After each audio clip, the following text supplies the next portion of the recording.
Every artist, like, if you're a true artist, you gotta grow. Otherwise, forget it. Like, if you sound the same on your last album, and that's what I mean by, like, I don't want to disappoint the fans as far as, like, if your music doesn't grow, forget it. You might as well stop making music. Because that's how artists lose their momentum in their career, and how people stop caring about them is when they don't grow. When they sound, you put their new album in and you can't tell the difference from their last album. Every song that I produce, I try to outdo the last one. If I don't outdo the last one, then I usually don't like it as much. I try to outdo the last one. I try to outdo the last one. I try to outdo the last one. These shoulders hold up so much they won't budge. I'll never fall or fold up. This was supposed to be my first single, but I just got off so. I'm surprised people didn't catch on sooner with the Encore album that, I'm taking a bow, I'm in the crowd, and basically, and then stuff, and I'm saying I'm taking you with me.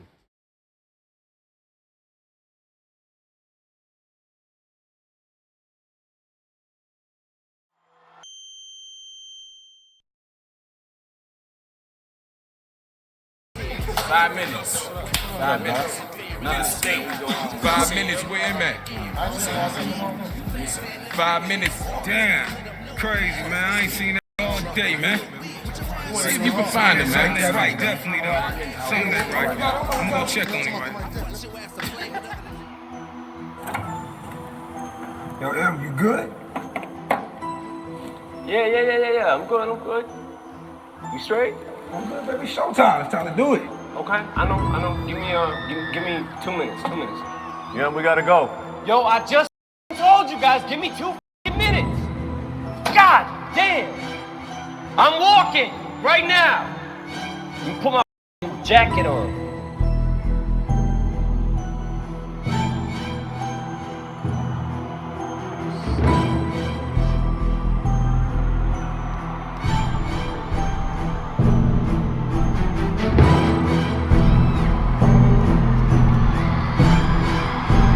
I try to outdo the last one.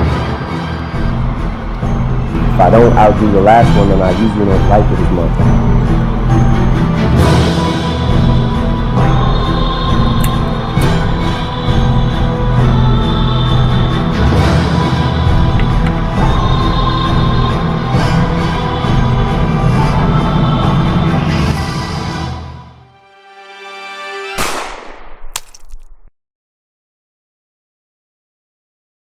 After making 3 all-time classic albums in a row and signing the biggest rapper in the world in 2003, Eminem felt like it was time to say farewell and retire from the game of hip-hop.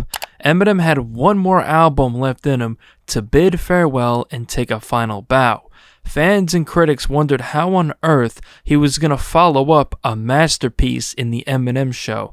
Not only were fans and critics wondering this, but Eminem himself was also wondering how he was going to pick up where the Eminem Show left off, as said in my first single. Trying to pick up where the Eminem show left off, but I know anything's possible, though I'm not gonna top what I sold. Going into Encore, there was an enormous amount of pressure and very high expectations for the album. Before we get into this, I just want to make sure y'all are subscribed to the channel, and if you want to watch this video early and uncut, make sure to head over to my Patreon and support the channel.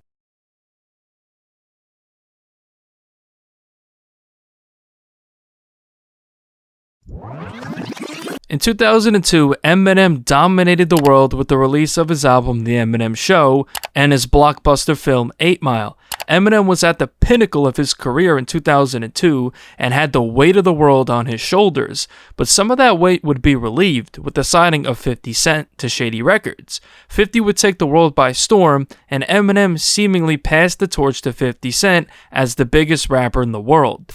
Eminem had already accomplished it all: platinum records, movies, clothes. He was truly living out his dreams of being a rapper, but it came at a cost.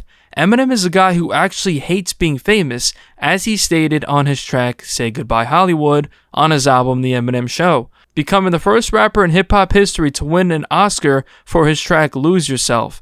Instead of accepting the award, Eminem stayed home and played video games with his daughter Haley. And the Oscar goes to... Woo! The Oscar goes to Eminem, Jeff Bass, and Luis Resto for Lose Yourself from 8 Mile. After signing 50 Cent and going on the legendary run he went on from 1999 to 2002, Eminem felt like he was ready to call it quits and decided that his next album will be his final album ever. In 2003, Eminem would begin writing his final album titled Encore. The definition of encore is a repeated or additional performance of an item at the end of a concert as called for by an audience. Let me break it down for you. So the Eminem Show's theme was a concert inspired by The Truman Show starring Jim Carrey. The lead character, Truman Burbank, was a man who unwittingly lives inside a TV show where his life is broadcasted to viewers around the world. As I just explained, Eminem was so famous that he felt as if his life was, in quotes, becoming a circus around that time, and I felt like I was always being watched. The cover depicts Eminem behind the curtains looking defeated from all the problems that were going on in his life at the time, and he expressed all those problems on The Eminem Show.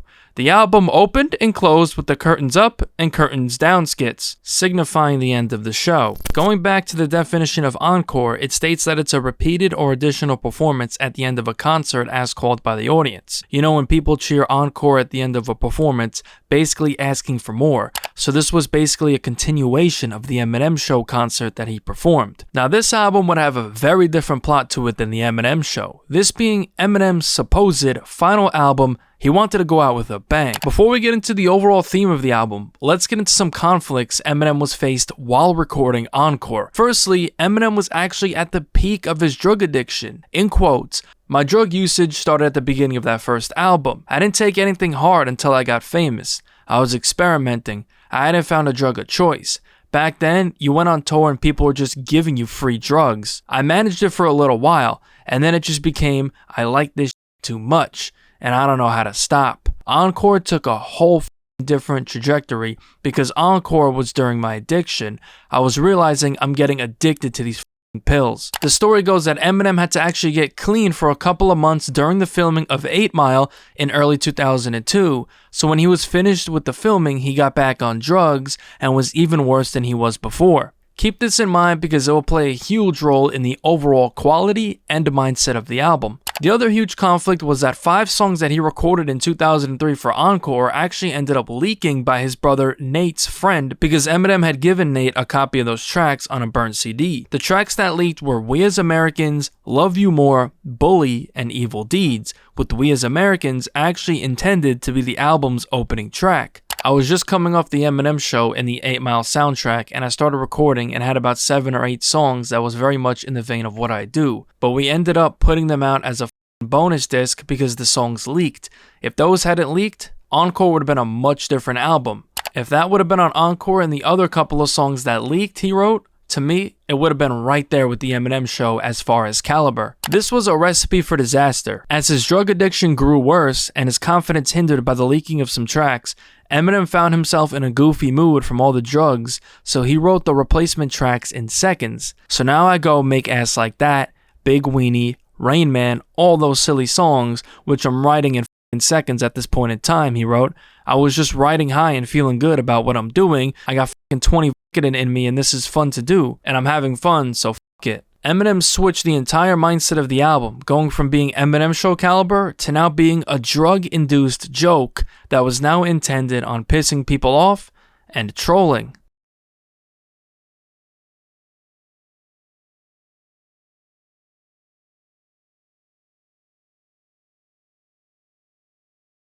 All right, I can take that. It's not like I can't take constructive criticism, but I feel like it kind of went beyond constructive criticism. So I had to go back to it and look, I have made albums that definitely probably would not be the top of my list. Encore. What are you, a tough guy? You gonna beat up a puppet? Huh? I've done it before, homie. Yeah, we'll do it again. Check yourself, dog. It's different, them last 2 albums didn't count. Encore, I was on drugs. In 2004, Eminem would start the recording process for Encore all over again whilst heavily induced on various drugs. He put together some of the most goofy songs he's ever made. The theme of Encore was almost like a parody of the Eminem Show at this point. Let's start with the cover art. This is the original cover art that was later changed due to censorship, as Eminem is taking a bow as a farewell with a gun in his hand behind his back. The cover was later changed to this exact image just facing the other way. This whole album was about Eminem going out with a bang, so the main plot of the album was Eminem performing the album for the last time, and then the concert as he's leaving the rap game. He wanted to take his fans with him. Then at the very end, ultimately, yes, Eminem made an album themed around his own concert. Going back to what I said earlier about Eminem trolling with this album, if you take a look at the title on the cover, you see that the first E in the title is backwards. Now traditionally, Eminem always makes the second E in any title and even his own rap name backwards. It was never confirmed by Eminem himself why the first E is backwards instead of the second, but my guess is that Eminem was simply trolling in one of his goofy moods, and this would be proven effective because people have voiced how the title just doesn't look right with the first E being backwards, so there's a small detail for you. The disc has a cryptic message for his fans with different meanings that reads, "To my family and all my friends, thank you for everything. I will always love you. To my fans, I'm sorry. Marshall." And there's a bullet on the paper. As the second half of 2004 begins, Eminem would begin the rollout to his highly anticipated album Encore, which was set to be his final album. The album was originally set to release on November 16th, 2004. On September 27th, 2004, Eminem dropped the first single off of Encore, and a week later, the music video dropped. Fans all turned on the TV waiting to see what Eminem had to offer on his final album. How will he follow up the Eminem show, still in his prime? Fans were more ready than ever to see what Eminem had to offer.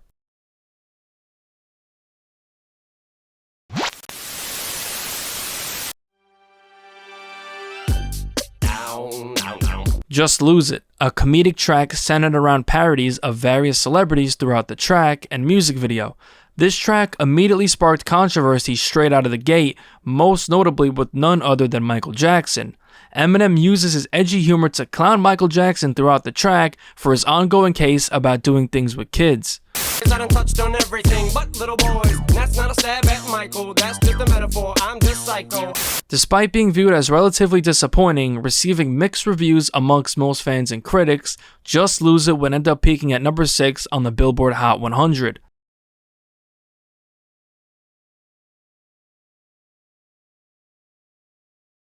On November 12, 2004, it was finally time for Eminem to drop his fifth and final album, Encore. Fans waiting in anticipation, while some heard the album on the leaks, which caused the album to get released 4 days early, majority didn't.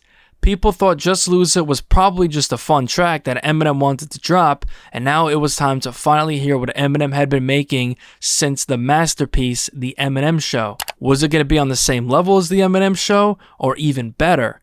The album opens up with the Curtains Up skit, similar to The Eminem Show, because as I explained earlier, these two albums are connected. This transitions straight into the opening track, Evil Deeds, which was a very poor selection to open the record. As I stated earlier, the original intention was for We as Americans to open the album, but instead, that incredible song was just thrown on a bonus CD due to it leaking. I think Eminem should have just still threw it on here as the opening track. Just because it leaked doesn't mean the entire world heard this. This is 2004, where the internet was very much still not a factor in people's everyday lives like it is today. Nonetheless, Evil Deeds touches on several subjects like his rough childhood, being bullied, his struggles with fame, media perception. He talks about his father who abandoned him. This song was definitely a huge step down from The Eminem Show and was received pretty poorly by critics and fans. You could tell Eminem wasn't really trying on this track at all. I mean, just listen to him purposely repeat the same word over and over. Mama had a baby and its head popped off. Head popped off. Head popped off. Head popped off. Head popped off. Head popped. This goes into track 3, Never Enough, featuring 50 Cent and Nate Dogg on the hook. In my opinion, this track should have opened the album. The track has great energy. Eminem opens the track addressing his beefs with Benzino and Ja Rule. 50 Cent gloats in victory over Ja Rule and Murder Inc. on his verse. Overall, great track with a great Nate Dogg hook. No matter how many MCs I eat up, oh, it's never enough. Track number 4, Yellow Brick Road, a track with a lot of meaning. In early 2004, Benzino tried ruining Eminem's reputation by leaking a supposed racist track Eminem made when he was 15 in 1988 called Foolish Pride. M made the track dissing his black ex-girlfriend who had just broken up with him at the time. On Yellow Brick Road, Eminem takes you on a journey throughout his childhood through the eyes of himself. The first verse, he's trying to explain to everyone that says he destroyed hip-hop by bringing a white demographic into it that he actually came up in a predominantly black neighborhood. Eminem continues reminiscing on his favorite rappers throughout his youth, and he addresses the racist tape he made towards his ex-girlfriend, apologizing for singling out a whole race over one person. What we're trying to get across visually is what the beef could ultimately escalate to. What could really happen if the shit goes any further, because is real and it can escalate. You know, they say keep it on wax, which is a beautiful thing if beefs can be kept on wax, but sometimes they can, sometimes they can't. Unfortunately, it's not the LL Cool J, Kumo D days where, you know, it could be. You know, basically it's my way of saying, like, you know, we're trying to close it off before somebody does get hurt or, you know, even worse.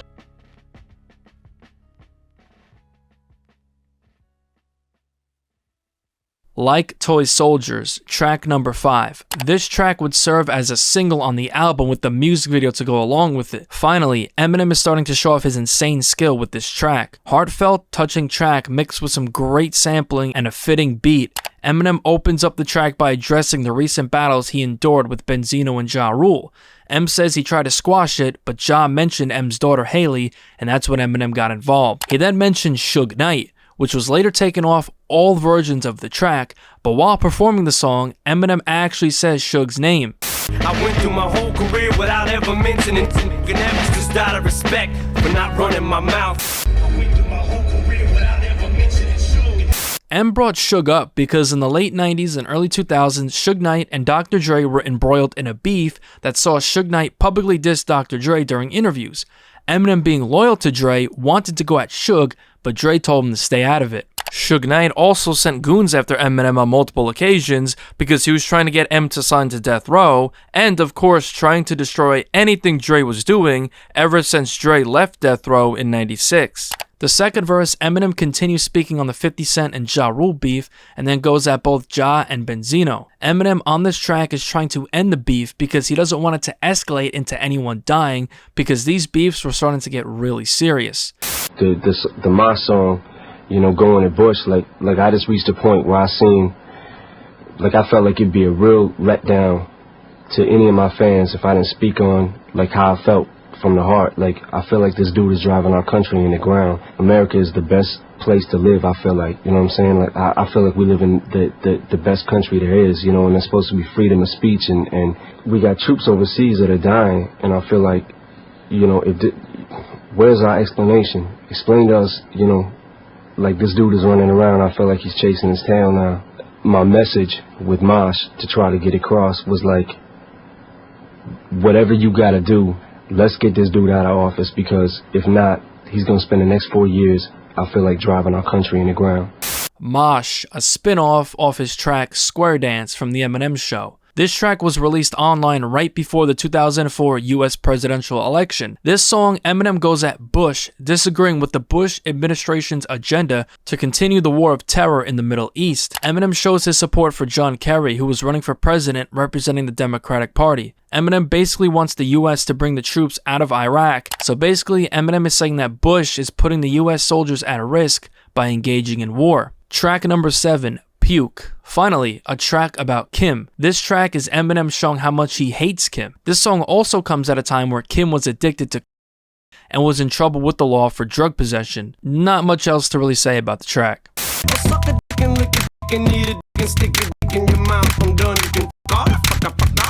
Track number 8. My First Single. One of Eminem's most goofy songs. This track was a complete troll, as this track was supposed to be the first single on the album, but he just completely ruined it intentionally. The first verse, he makes fun of Christopher Reeve, who played Superman in the late 1970s. Reeve was paralyzed from the neck down after being thrown off a horse and used a ventilator. On October 10, 2004, Christopher Reeve unfortunately passed away, so Eminem pokes fun at him and also mentions his death, which took place just a month before the album released, so this track was written fairly late. On the chorus, M has ad-libs burping, farting, and taking a shit. It's just a circus, and he also makes fun of Britney Spears once again and Justin Timberlake. This goes into the Paul skit, which was Eminem's manager Paul Rosenberg calling M, letting him know that Michael Jackson is upset about the Just Lose It video, as I mentioned earlier, and that he heard that Eminem got a new gun, which was playing into the theme of Encore, and the fact that Eminem was not allowed to possess a firearm due to his probation after pleading guilty to charges of carrying a concealed weapon in 2001. The next track is Rain Man. And I ain't even gotta make no goddamn sense. I just did a whole song and I didn't say shit. Track 11, the diss track towards Benzino, Big Weenie. Yes, this is a diss track. You heard that correctly. One of the more goofy tracks on the album where he disses Benzino in a very childish manner. The concept he was also aiming for was to make fun of and act like Benzino, which can be interpreted multiple ways. M is making fun of Benzino's diss songs, which seem childish to him, so he's responding in a childish way. The other side can be interpreted that M is acting like Benzino and imitating him. Nonetheless, this song got awful reception and is one of the most goofy songs Eminem recorded. This goes into the M Calls Paul skit, which is Eminem returning Paul Rosenberg's call from earlier about Michael Jackson being upset with him. Eminem seemingly calls Paul while taking a shit and using a voice modulator box to further mock Christopher Reeve. At the end of the skit, M says that he has an idea on how he wants to end the show, which goes into him denying that he has a new gun, but then a bullet falls from the gun. So once again, building up that concept of the album. Track 13, Just Lose It, we discussed earlier. Track 14, Ass Like That. This is when Eminem would rap as Triumph, the insult comic dog, which is a puppet character created and voiced by Robert Smigel. Triumph and Eminem had an encounter back in 2002 when M shoved Triumph after interviewing his rival at the time, Moby. M used Triumph to insult multiple celebrities in Ass Like That, since Triumph is known for insulting. He insults the likes of Nelly, Jessica Simpson, Mary-Kate and Ashley, Michael Jackson, of course, Britney Spears, Hilary Duff, Gwen Stefani, and even clowns the Janet Jackson incident from the Super Bowl halftime show in 2004. The music video features M transitioning into a world of puppets every time Triumph speaks, and at the end of the track is a funny cameo from Dre. What is wrong with you? Track 15, Spend Some Time, was a slow melodic record featuring 50 Cent, Obi Trice, and Stat Quo, all talking about their experiences with love and heartbreak. Eminem's verse is allegedly about Kecia Alvarez, his ex-girlfriend that he dated in the early 2000s.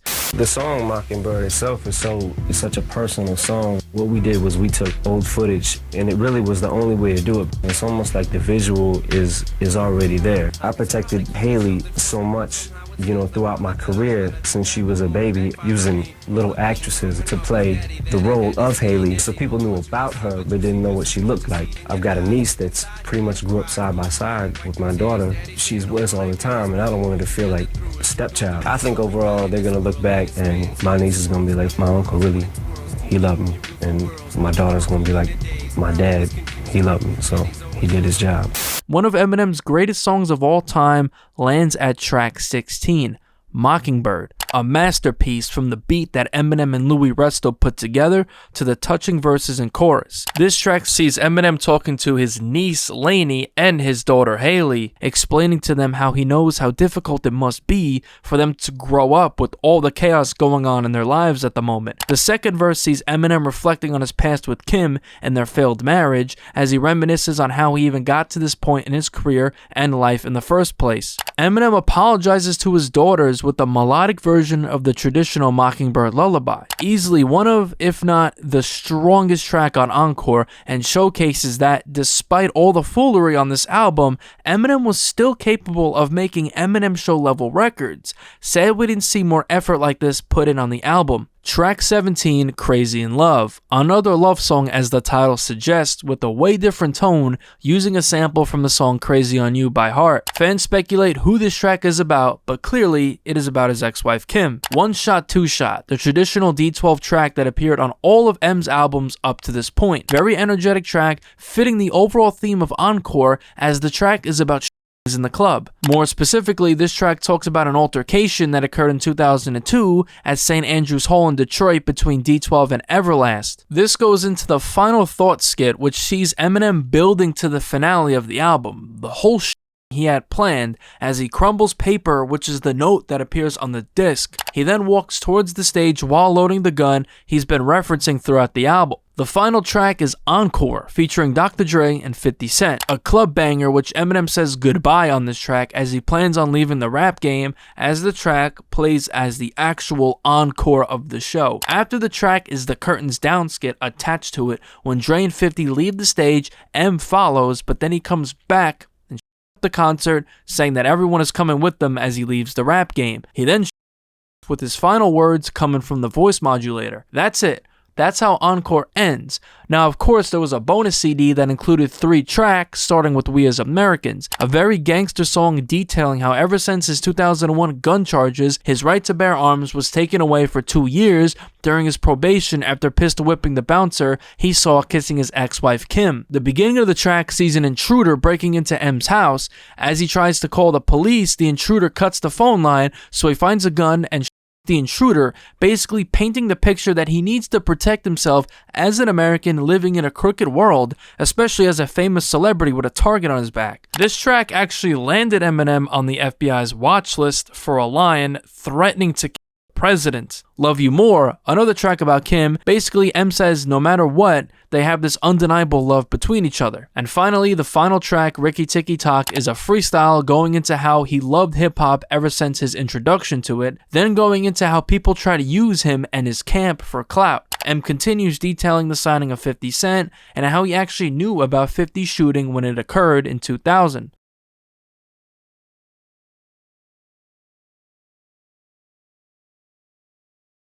Despite being viewed as his worst album up to this point, Encore sold a staggering 1,582,000 copies within the first week. Now, these sales were accounted for 10 days due to the album leaking and releasing 3 days earlier than intended. Of course, it topped the Billboard charts at #1. Despite being insanely successful commercially, this album would quickly fall under heavy criticism due to the overall quality being looked at as his worst album up to this point. From controversy to song quality, Encore failed to live up to any of his previous albums, with Eminem even stating that he struggled to deal with his first misstep in his catalog. Encore is not what I consider one of my better albums. It became a misstep, and I struggled to get over the fact that I didn't do my best. My best would have been good enough if the leaks hadn't happened, but I released what I had in that point in time, and I feel that put a kind of a mark on my catalog. Encore did some decent numbers, but I was never that concerned with numbers. I was more worried about what people think about the album. Critics and fans were important to me, and they were always at me about that project. Encore would eventually release with 3 different versions: the standard, deluxe, and a limited collector's edition. Eminem would land a deal with Jordan Brand the next year in 2005 with the release of his very own Jordan 4, which was actually tributed to the album Encore, the Encore Jordan 4. Despite all this, M still couldn't escape the criticism and backlash he would receive from Encore. Now, in my opinion, When I'm Gone should have been on the album. I mean, When I'm Gone being on here will scratch some heads, but the track was recorded in early 2004. I don't see why he couldn't close the album with that track. As this was intended to be his final album, it would have fit. Despite having record-breaking sales first week and a lot of hit tracks, Eminem let down the world with his quote-unquote final album. So what exactly happened? Well, it was a mixture of a lot of things. For one, Eminem was at the height of his drug use, and the drugs he was taking simply made him lazy and unmotivated to write music. 2, the tracks leaking ruined Eminem's confidence, causing him to write songs like Ass Like That and Big Weenie. And finally, 3, the selection for the album wasn't the best. It could have easily been saved had Eminem put the effort. Despite all this, Encore is still a fun album. Some might find the comedic tracks redundant and annoying, but this album, if not taken seriously, is pretty funny. The concept is brilliant as well, in my opinion. Like, what other rapper themes their album around their own concert? All in all, Encore to me is the biggest what if in Eminem's catalog, but unfortunately, it was his first dud in his discography up to this point. What do you think? Is Encore Eminem's worst album?